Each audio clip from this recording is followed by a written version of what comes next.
I consider mixed fractions to be a pain in the butt, honestly. These 4 and 1/6, give me my pen.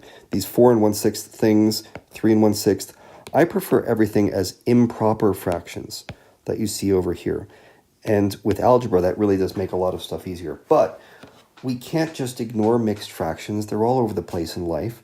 You'll see them on the ACT, for example. They're a useful thing to understand, and it's important to know how to go from one to the other. So I'm going to give you an example of going in each direction, and we'll see which one you like best. 15 halves. How can I convert that to a mixed number? Well, I'm doing 15 divided by 2. Well, what's 15 divided by 2? In my head, I know 15 is an odd number, and it's not going to be nice when you divide it by 2, but it's just a little more than 14. So I could say, hey, 15 divided by 2, that's just 14 divided by 2 plus 1/2.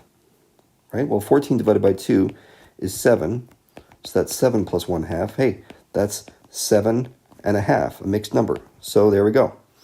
That's how you go in one direction. Basically, you do the division. And if you wanted, you could do this in a calculator.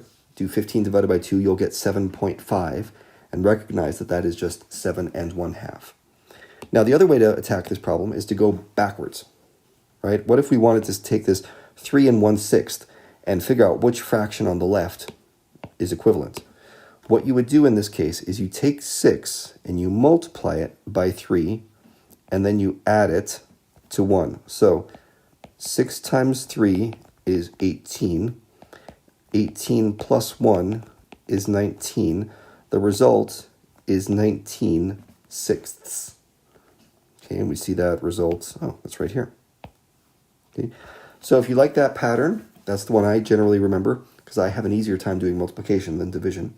Since I like multiplication, I do 6 times 3 is 18, plus 1 is 19. 19/6 is my answer. Okay. Now, either way, what you can also do is just push these through a calculator and say, okay, 13 divided by 2, blah, blah, blah, 6.5. Which one of these is my answer?